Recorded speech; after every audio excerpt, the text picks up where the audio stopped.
Schauerregel Nummer 3. Wenn's aus der Flaschen saust, ist's wurscht, wie voll oder leer das Glasl ist.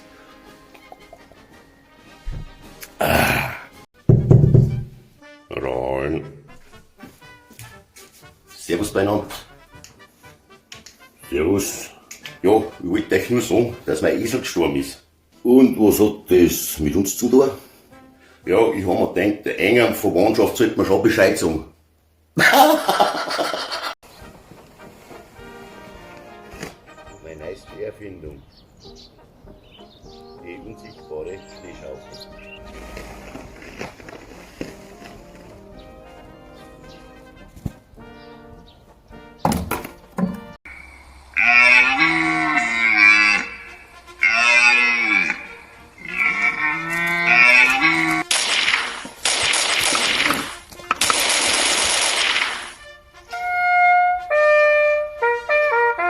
Ja, wo ist er denn? Ja, komm raus. Ja, wo ist er denn? Ja, komm raus. Ja, Dirndl, ich glaube so wird das nix.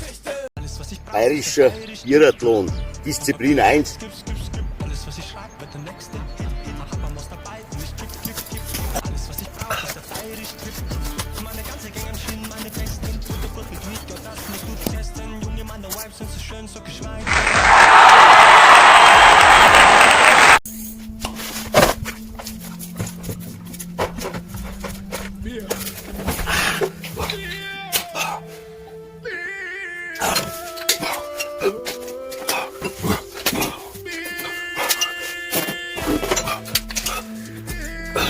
Warum?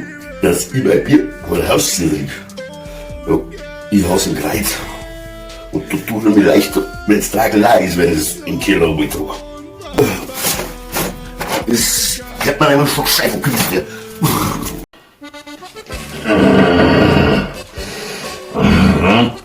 Wenn's Motzis habt einen Scheißjob, dann denkt's einmal an mich. Ich bin Toilettentieftaucher. Habe ich muss weiter Würstel suchen. Hey, hey, nur mal schaust, dass du schon um mein Korn herin tust.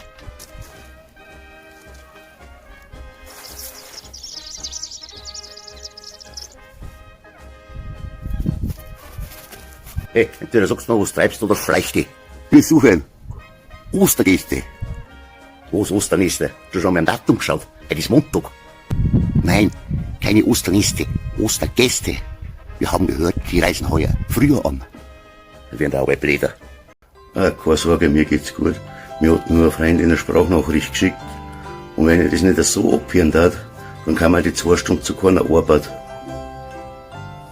Guten Morgen beieinander. Ich hab mir gedacht, ich bin, wie ich diesen Getränkemarkt gesehen habe. Ja, was dem Marketing-Experten nicht alles einfällt. Schaut's her, Maß to go. Da möchten die unser Bier komplett verschandeln. Dann steht da noch oben, gut schütteln, gut lagern. Bin gespannt. Das wird jetzt spritzen wahrscheinlich. Schnucker tut's gut. Ihre Bier. Schauen wir uns mal die Farbe an. Der lässt sich halt nicht verarschen von mir und schon gar nicht vom Bier. April, April. Bei mir muss kein Fisch nicht sterben. Schwimm weiter, such mal Donner. Ja, da schau her. Da wachsen die natürlichen. Dafür hat kein Tier nicht sterben müssen. Den nehmen wir jetzt die. Servus Fritz. Servus Schauer. Hast schon gehört, die Beerdigung von Otto haben sie jetzt verschoben. Die ist jetzt nicht am Mittwoch, sondern erst am Samstag. Echt? Geht's ja mal wieder besser?